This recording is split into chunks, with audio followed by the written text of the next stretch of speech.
الحمد لله رب العالمين، الصلاة والسلام على سيد الأنبياء. أما بعد، فأعوذ بالله من الشيطان الرجيم. بسم الله الرحمن الرحيم. قال الله تبارك وتعالى في الكلام المجيد بعد أعوذ بالله من الشيطان الرجيم. بسم الله الرحمن الرحيم.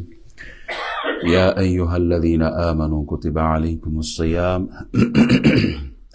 كما كتب على الذين من قبلكم لعلكم تتقون، أو كما قال عليه الصلاة والسلام: من صام رمضان إيمانا واحتسابا غفر له ما تقدم من ذنبه. صدق الله مولانا العظيم، وصدق رسوله النبي الأمين الكريم، ونحن على ذلك لمن الشاهدين والشاكرين، والحمد لله رب العالمین۔ تمام خوبیاں، حمد، ثنا، تسبیح، تحلیل، تقدیس، تمجید، بزرگی، بڑائی، کبریائی اللہ جل وعلا کے لیے ہے، جو ہم سب کا خالق، مالک، رازق ہے۔ درود، سلام بے حد، بے حساب، لا تعداد، بے شمار اس ہستی پر جو ہم سب کے آقا و مولا ہیں، امام الانبیاء، رحمت للعالمین، شفیع المذنبین، خاتم النبیین صلی اللہ علیہ وسلم ہے۔ اللہ عز وجل وجل جلالہ کے حضور دعا گو ہوں، مالک و مولا، ہمارا اول وقت میں آنا، بیٹھنا، سننا، سنانا اپنی بارگاہ میں قبول فرمائے۔ شعبان المعظم کے آخری ایام چل رہے ہیں، اور کچھ ہی دنوں میں ہم پر ایک بہت عظمت والا، برکت والا، رحمت والا مہینہ طلوع ہونے والا ہے۔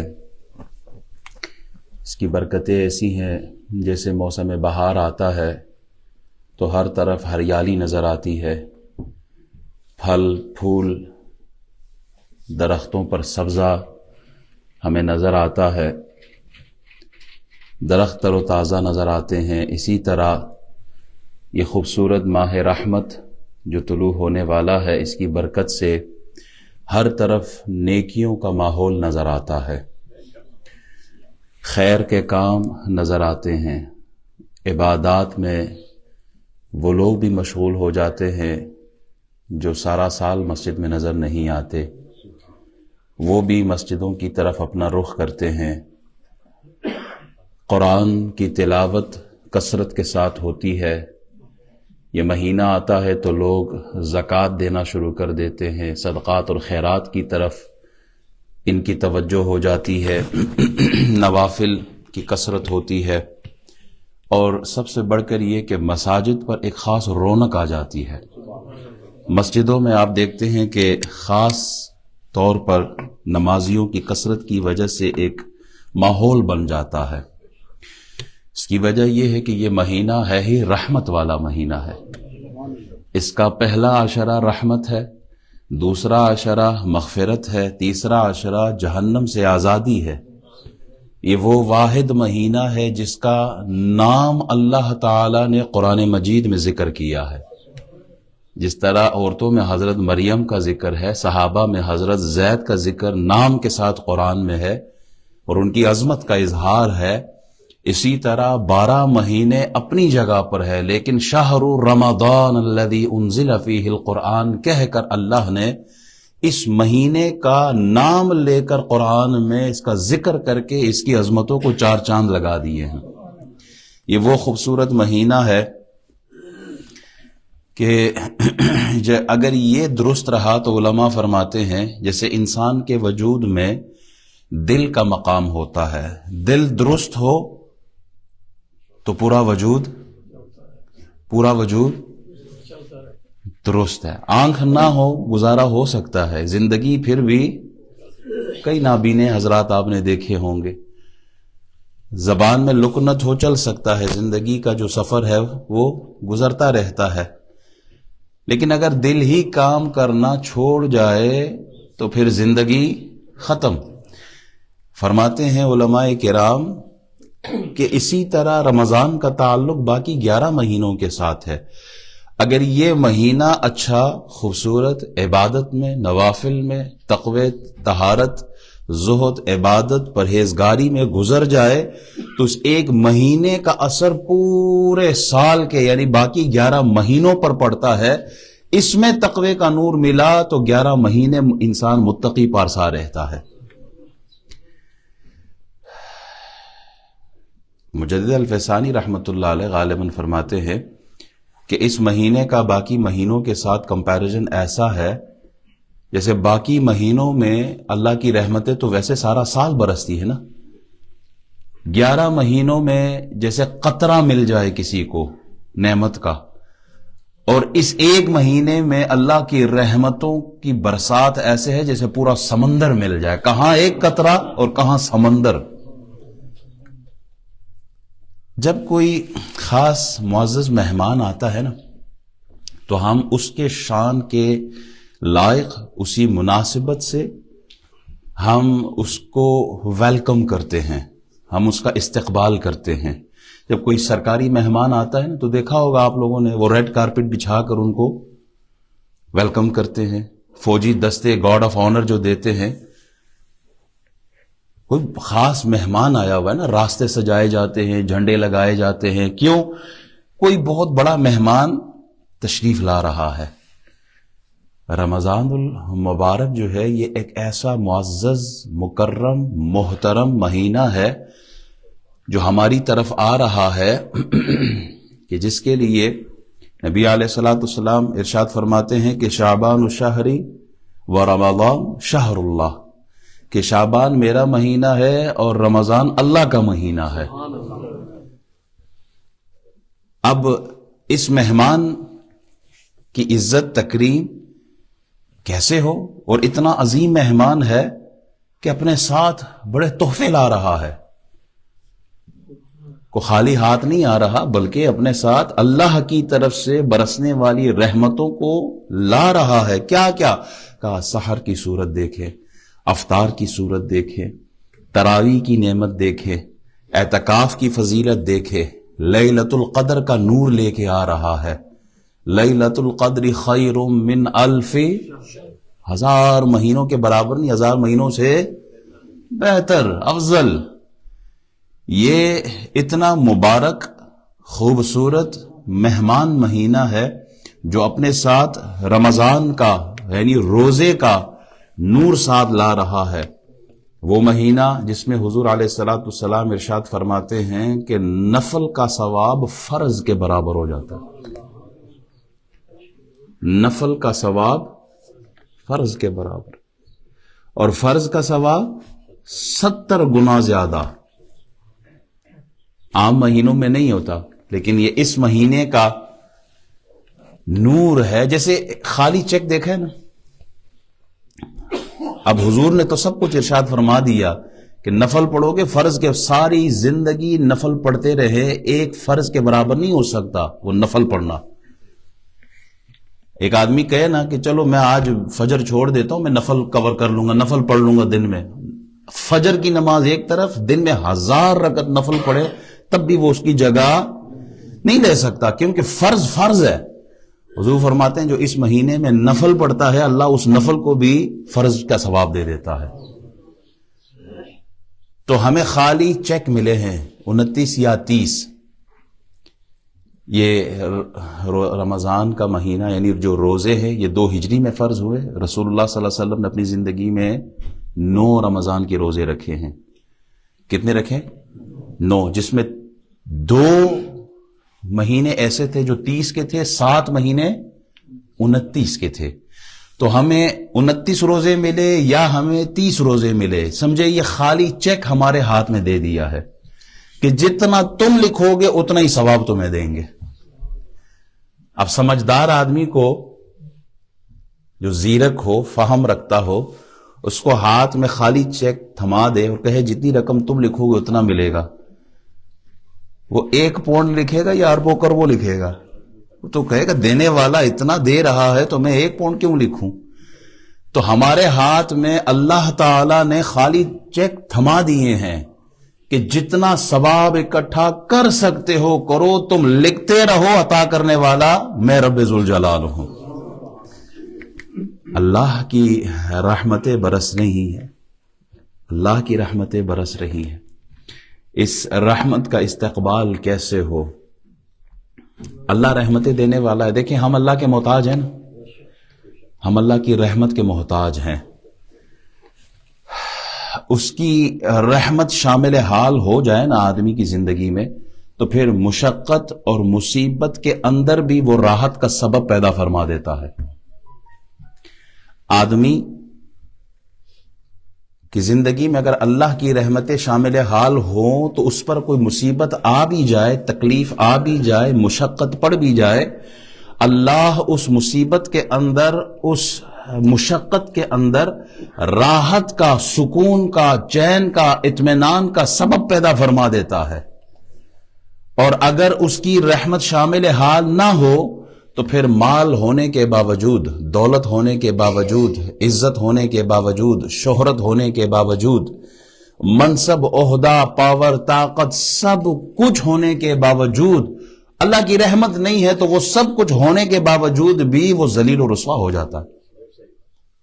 اگر اللہ کی رحمت شامل حال نہ ہو، اور دوسری طرف اگر اللہ کی رحمت شامل حال ہو تو پھر آسمان سے باتیں کرنے والی وہ آگ کے شعلے جناب ابراہیم علیہ السلام کو وہ لطف دیتے ہیں جو بادشاہوں کو اپنے محلات میں بھی نصیب نہیں ہوتے۔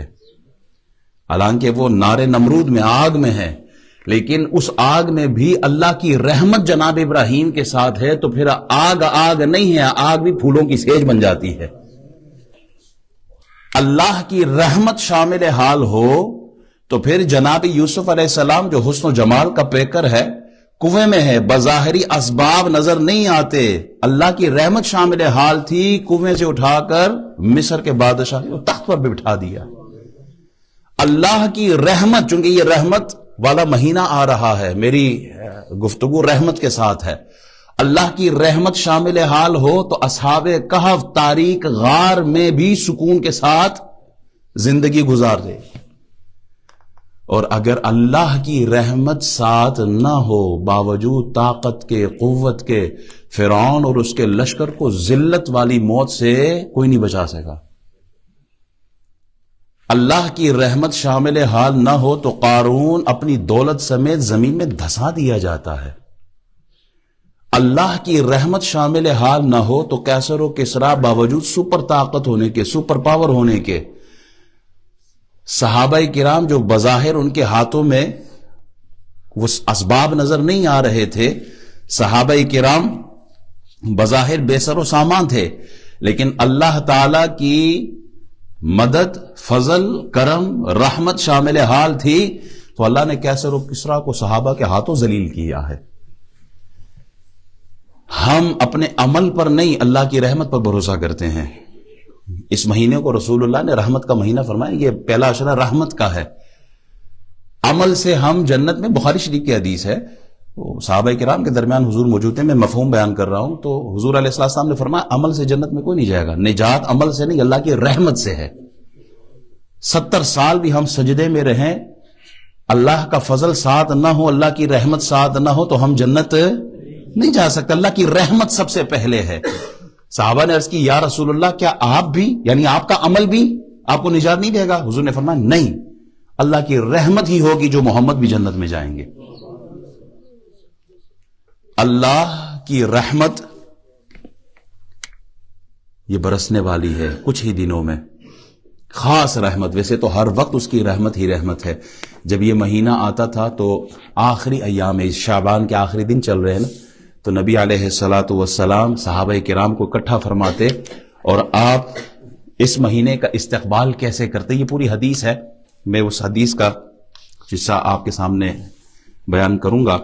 نبی علیہ الصلاۃ والسلام ارشاد فرماتے ہیں، حضرت سلمان فارسی رضی اللہ تعالی عنہ راوی ہیں اس حدیث کے، فرماتے ہیں رسول اللہ صلی اللہ علیہ وسلم نے شعبان کے آخری دن میں وعظ فرمایا، آپ نے تقریر کی، آپ نے صحابہ کرام کے سامنے بیان کیا، کیا یا ایھا الناس قد اظلکم شہر عظیم شہر مبارک شہر فیہ لیلۃ خیر من الف شہر، اے لوگو تمہارے پاس عظمت والا، برکت والا مہینہ آیا، وہ مہینہ جس میں ایک رات 1000 مہینوں سے بہتر ہے. پھر فرماتے ہیں جعل اللہ صیامہ فریضۃ وقیام لیلۃ تطوعا، فرماتے ہیں کہ اس کے روزے اللہ تعالی نے فرض کیے اور اس کی رات میں قیام یعنی نماز پڑھنا یہ سنت ہے. پھر فرماتے ہیں من تقرب فیہ بخصلۃ من الخیر کان کمن ادى فریضۃ فیما سواہ ومن ادى فریضۃ فیہ کان کمن ادى 70 فریضۃ فیما سواہ. فرماتے ہیں کہ جو اس میں نیکی کا کوئی کام کرے تو ایسا ہے جیسے اور کسی مہینے میں فرض ادا کیا، یعنی وہی بات نفل فرض کے برابر، اور اس میں جس نے فرض ادا کیا تو ایسا ہے جیسے اور دنوں میں 70 فرض ادا کیے ہیں. سبحان اللہ. وَهُوَ شَهْرُ الصَّبْرِ وَالصَّبْرُ ثَوَابُهُ الْجَنَّةُ وَشَهْرُ الْمَوَاسَاةِ وَشَهْرٌ يُزَادُ فِي رِزْقِ الْمُؤْمِنِ. یہ مہینہ صبر کا مہینہ ہے اور صبر کا ثواب جنت ہے، اور یہ مہینہ مواسات کا مہینہ ہے، اور اس مہینے میں مومن کا رزق بڑھایا جاتا ہے. وہ جو سارا سال پھل نہیں کھا سکتا نا، میوہ نہیں کھا سکتا نا، اللہ اس مہینے کی برکت سے افطار کے وقت اس کے سامنے بھی پھل فروٹ رکھوا دیتا ہے. جو رزق کی تنگی کا شکار ہوتا ہے اللہ اس مہینے میں ایسا برساتا ہے کہ افطار کے وقت وہ بھی گوشت کھا رہا ہوتا ہے. غریبوں پر بھی یہ مہینہ بڑا آسان، خوبصورت، رزق کی فراوانی، دسترخوان پر طرح طرح کے اس نے کھانے رکھے ہوتے. کیوں؟ یہ برکت والا مہینہ ہے، رزق کم نہیں ہوتا، رزق اللہ اور بڑھا دیتا ہے. پھر فرماتے ہیں من فطر فیہ صائما کان له مغفرۃ لذنوبہ وعتق رقبتہ من النار وکان له مثل اجرہ من غیر ان ينقص من اجرہ شیء. یہ بڑا غور طلب ہے. کیا فرماتے ہیں جو اس میں روزے دار کو افطار کرائے اس کے گناہوں کے لیے مغفرت ہے. زمین اوپر جا سکتی ہے، آسمان نیچے آ سکتا ہے، رسول اللہ کا فرمان غلط نہیں ہو سکتا. حضور نے کیا فرمایا؟ جو کسی کو روزہ افطار کرائے، روزہ کھلائے، اللہ اس کے سارے گناہ معاف فرما دیتا ہے. الحمدللہ ہماری اس مسجد میں اللہ کا لاکھ لاکھ شکر ہے کہ غالباً یہ پچھلے 2 رمضان ایسے گزرے ہیں یہاں کہ صرف افطار نہیں بلکہ پورا کھانا کھلایا جاتا ہے.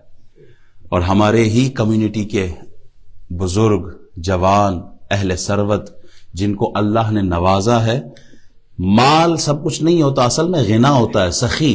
جو آدمی دل کا سخی ہے وہی اس کے لیے کافی ہے. کروڑوں اربوں رکھے ہوں، بینک بھرے ہوں، اور آدمی سانپ کی طرح بیٹھا ہو اور جب دنیا سے جائے تو کچھ بھی ساتھ نہ لے کے جائے، اس دن اس کو اندازہ ہوگا کہ میں نے جو مال جمع کیا تھا کاش میں وہی مال لوگوں پہ خرچ کرتا، کاش میں وہی مال اللہ کے راستے میں خرچ کرتا، کاش وہی مال میں کسی مسجد کی تعمیر میں لگاتا، کاش وہی مال میں کسی یتیم پہ خرچ کرتا، کسی بیوہ کی مدد کرتا. کاش حضور کے اس حدیث پر، اس قول پر عمل کرتے ہوئے میں بھی 200-250 بندوں کا کھانے کا اہتمام کر کے افطار کھلا کے اپنی مغفرت کا سامان اکٹھا کرتا. اللہ تعالی اس بار پھر ہماری اس کمیونٹی کو توفیق دے کہ یہاں بہت سے ایسے لوگ ہیں. ہم تو الحمدللہ گھر والے نا، یہاں ہمارے گھر کتنے ایسے لوگ، بالخصوص اسٹوڈنٹ بھی یہاں ہیں کہ جن کے گھر نہیں ہوتے، وہ افطار ہمارے ساتھ مسجد میں کرتے ہیں. تو آپ کے دیے ہوئے مال سے اگر وہ افطار کرے تو کتنا ثواب ہے. اور ہم ایک گھر ہیں الحمدللہ. یہ مسجد جو ہے نا، یہ ہمارا ایک گھر ہے. یہاں ہم جب اکٹھے ہوتے ہیں تو ایسا ہوتا ہے جیسے کوئی بزرگ کو ہم اپنے بزرگوں کی طرح سمجھے، بھائیوں کو، جوانوں کو اپنے بھائیوں کی طرح سمجھتے. یہ مسجد ہمارے لیے بہت بڑی نعمت ہے. صرف نماز کے لیے نہیں ہے مسجد. رسول اللہ صلی اللہ علیہ وسلم نے مسجد نبوی تعمیر کی ہے تو کئی مقاصد تھے. یہاں اکٹھے بیٹھنا، یہاں دین کی تبلیغ، یہاں ایک دوسرے سے محبت، یہاں قرآن کی تعلیم، یہاں واعظ و نصیحت، یہ سب کچھ اسی مسجد کے اندر ہے. تو اللہ تعالی ہمیں ایک بار پھر توفیق عطا فرمائے کہ ہم اپنی مسجد میں رمضان کے 29 یا 30 جتنے بھی روزے ہوں، سب کے سب روزے اللہ ہماری اس کمیونٹی کو، لوگوں کو توفیق دے کہ وہ افطار کروائے. اچھا، حضور علیہ السلام فرماتے ہیں جو اس میں روزے دار کو افطار کرائے اس کے گناہوں کے لیے مغفرت ہے اور اس کی گردن آگ سے آزاد کر دی جائے گی اور اس افطار کرانے والے کو ویسا ہی ثواب ملے گا جیسا روزہ رکھنے والے کو ملے گا. 250 بندہ افطار کرتا ہے تو 250 بندوں کی جو روزے کا ثواب ہے وہ اللہ آپ کو بھی عطا فرمائے گا. اچھا روزے داروں سے وہ کم کر دیا جائے گا, روزے داروں سے اس کا ثواب اس کے اجر میں کمی کیے بغیر, ان کے اجر میں کوئی کمی نہیں ہوگی. جس نے روزہ رکھا ایسا نہیں ہے کہ اس کو افطار کرایا تو اس کے روزے کا ثواب اس کو نہیں, اللہ روزے افطار کرانے والے کو ویسا ہی ثواب دے گا, ساتھ میں جس نے روزہ رکھا تھا اس کے روزے میں اس کے ثواب میں کوئی کمی نہیں فرمائے گا. سبحان اللہ. پھر نبی علیہ السلام فرماتے ہیں قلنا یا رسول اللہ ليس كلنا يجد ما يفطر الصائم فقال رسول الله صلى الله عليه وسلم يعطي الله هذا ثواب من فطر صائما على مثقه لبن أو تمرة أو شربة من ماء ومن أشبع صائما سقاه الله من حوض شربة لا يظمأ حتى يدخل الجنة. ہم نے عرض کی, صحابہ کہتے ہیں ہم نے عرض کی یا رسول اللہ ہم میں سے ہر شخص وہ چیز نہیں پاتا جس سے روزہ افطار کرائے. اب افطار کرانے والے کی حیثیت بھی مختلف ہے.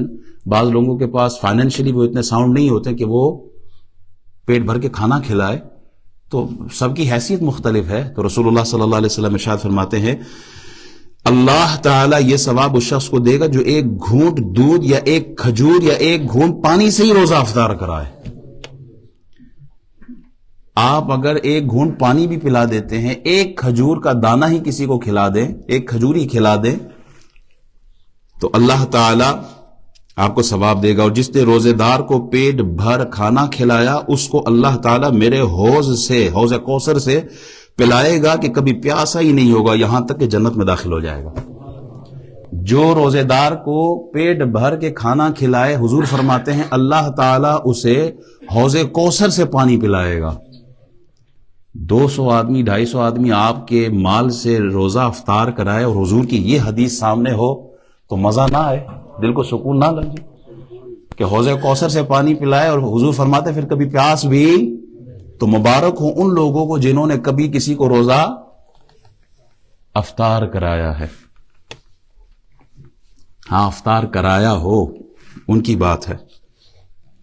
اللہ اکبر. پھر فرماتے ہیں یہ وہ مہینہ ہے شہر اولہ رحمہ, یہ وہ مہینہ ہے کہ اس کا اول رحمت ہے.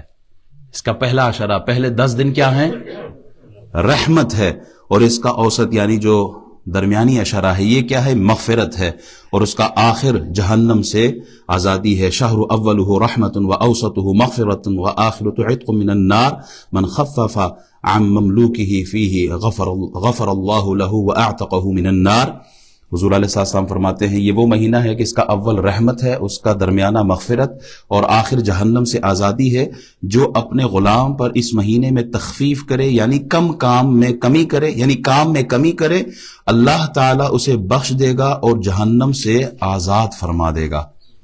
یعنی اگر کوئی مزدور آپ کے ہاں کام کرتا ہے تو اس سے اس مہینے میں کام تھوڑا کم لیا کرے. جس نے روزہ رکھا ہو, حضور علیہ السلام فرماتے ہیں بخاری شریف مسلم شریف کی حدیث ہے من صام رمضان ایمانا واحتسابا غفر له ما تقدم من ذنبه ومن قام ليلة القدر ایمانا واحتسابا غفر له ما تقدم من ذنبه. فرماتے ہیں جو ایمان کی وجہ سے اور ثواب کے لیے رمضان کا روزہ رکھے گا اس کے گزشتہ گناہ بخش دیے جائیں گے, اور جو ایمان کی وجہ سے اور ثواب کے لیے شب قدر کا قیام کرے گا یعنی شب قدر میں عبادت کا اہتمام کرے گا, رسول اللہ فرماتے ہیں اس کے گزشتہ سارے گناہوں کو اللہ تعالی معاف فرما دے گا.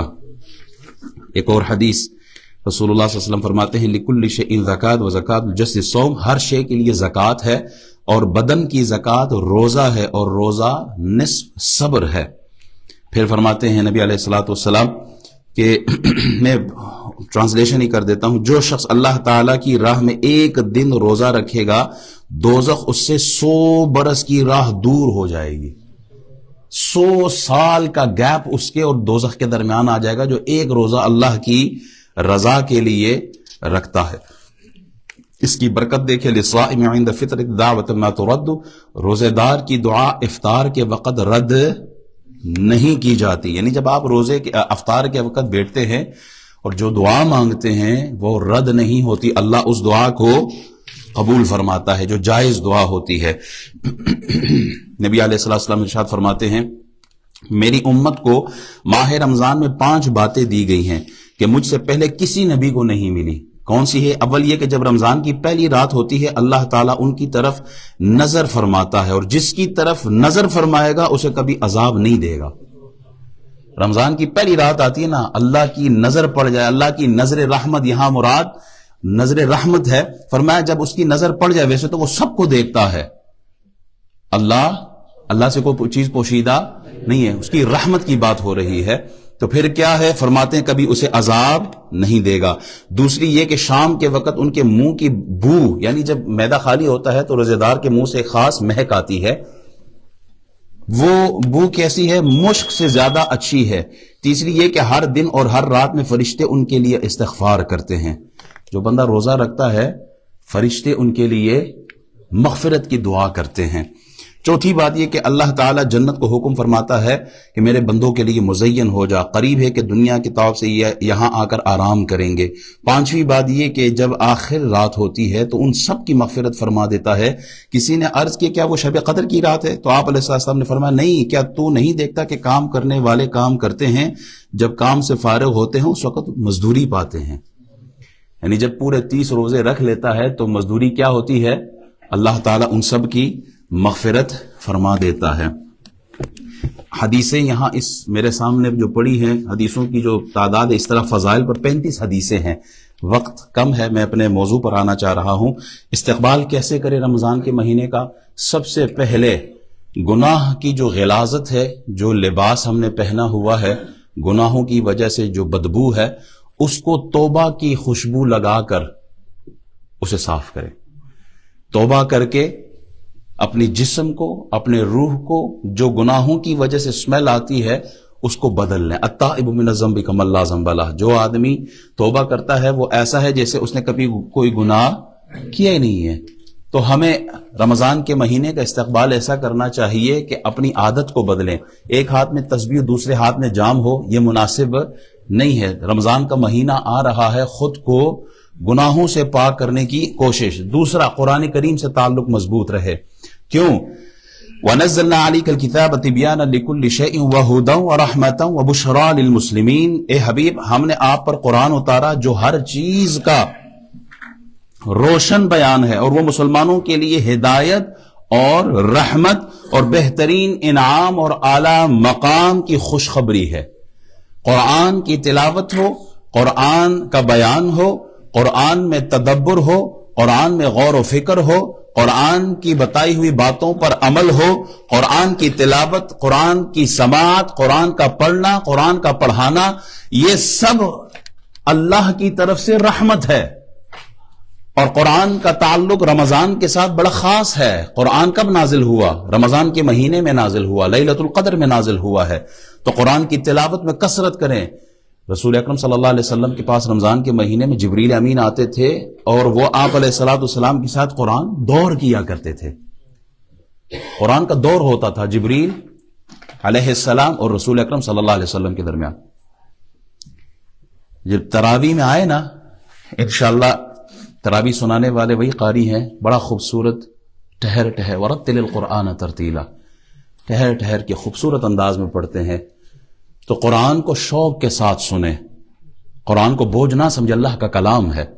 قرآن کو ذوق کے ساتھ، شوق کے ساتھ، اس کے ہر حرف میں 10 نیکیاں مل رہی ہیں. تو قرآن کو اچھے انداز سے سنیں. ابھی سے عادت بنائیں قرآن کریم کے پڑھنے، سمجھنے کی اور عمل کرنے کی. اس کے ساتھ اعمال صالحہ اور استغفار. دیکھیں، اگر گلاس میں سوراخ ہو، آپ جتنا بھی پانی ڈالیں، جتنا بھی دودھ ڈالیں، نکل جائے گا. اگر دل کے برتن کو ہم نے ابھی سے استغفار کے ذریعے اس کو صاف نہ کیا اور اس میں گناہوں کی وجہ سے سوراخ رہا، تو جو بھی عمل کریں گے وہ سارے ضائع ہو جائیں گے. 5 نمازوں کی پابندی، صدقات اور خیرات کا اہتمام کریں.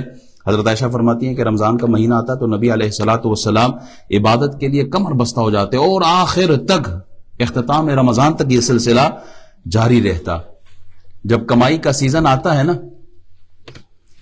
تو لوگ پکنک منانے دبئی اور موراکو بھی نہیں جاتے. یہ جب کرسمس کا سیزن آیا نا، ٹیکسی ڈرائیور سے پوچھے نا کہ آپ ذرا جائیں نا دبئی، وہ کہتا بھائی یہی تھے موقع 3-4 دن ہمارے پاس، ایک ہفتہ یہ کمائی کا سیزن، اس میں ہم نے آگے پیچھے نہیں جانا، یہی کمائی کا سیزن ہے.